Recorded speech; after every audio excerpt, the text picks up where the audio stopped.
श्रावस्ती नगरी में कृषा गौतमी नाम की एक कन्या रहती थी। गौतमी उसका असली नाम था। काम करते करते वह जल्दी थक जाती थी, अतएव लोग उसे कृषा गौतमी के नाम से पुकारते थे। गौतमी ने जवानी में प्रवेश किया और उसका विवाह हो गया। गौतमी गरीब घराने की थी, अतएव उसकी ससुराल के लोग उसका यथोचित आदर न करते थे। कुछ समय बाद गौतमी के एक पुत्र हुआ। अब घर में उसका आदर होने लगा, लेकिन होनहार कुछ दूसरा ही था। गौतमी का शिशु जब कुछ बड़ा हुआ और इधर उधर खेलने लायक हुआ तो विधाता ने उसे उठा लिया। गौतमी ने सोचा, पुत्र जन्म से पहले मेरा इस घर में अनादर होता था, पुत्र जन्म के बाद लोग मेरा आदर करने लगे, लेकिन अब ये लोग मेरे प्रिय शिशु को न जाने कहां छोड़ देंगे। गौतमी अपने मृत पुत्र को गोद में ले उसके लिए घर घर दवा मांगती फिरने लगी। लोग ताली बजाकर हंसी ठट्ठा करते और कहते, पगली, कहीं मरे हुए की भी दवा होती है। किसी भले आदमी को गौतमी पर बहुत दया आई। उसने सोचा, इसमें इस बेचारी का दोष नहीं, यह पुत्र शोक से पागल हो गई है। इसकी दवा बुद्ध भगवान को छोड़कर और किसी के पास नहीं। उसने कहा, मां, तुम बुद्ध भगवान के पास जाकर उनसे पूछो।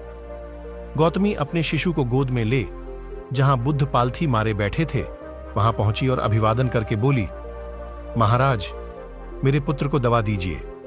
तथागत ने कहा, तूने अच्छा किया जो यहां चली आई। देख, तू इस नगर में से जिस घर में किसी की मौत ना हुई हो, सरसों के दाने मांग ला, फिर मैं तुझे दवा दूंगा। भगवान की बात सुनकर गौतमी बहुत प्रसन्न हुई और सरसों के दाने लेने के लिए चल दी। पहले घर में जाकर उसने निवेदन किया, देखिए, बुद्ध भगवान ने मुझे आप लोगों के घर से सरसों मांगकर लाने को कहा है। आप लोग सरसों देने की कृपा करें।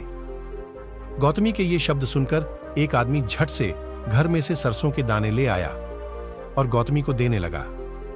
गौतमी ने पूछा, पहले यह बताइए कि इस घर में किसी की मौत तो नहीं हुई? यह सुनकर घर के लोग आश्चर्य से कहने लगे, गौतमी, ये तू क्या कह रही है? यहां कितने आदमी मर चुके हैं, इसका कोई हिसाब है? गौतमी, तो मैं आपके घर से सरसों न लूंगी। गौतमी दूसरे घर गई।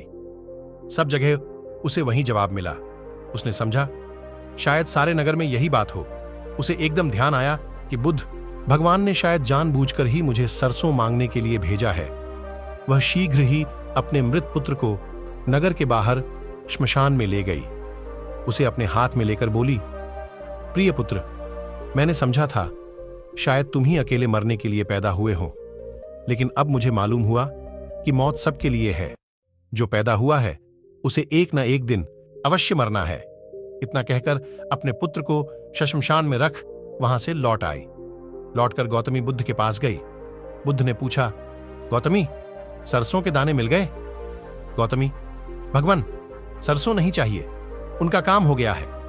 दोस्तों, हमारे द्वारा बताई गई यह कहानी आपको कैसे लगी है, हमें कमेंट में बताएं और हमारे चैनल को जरूर सब्सक्राइब करें। धन्यवाद।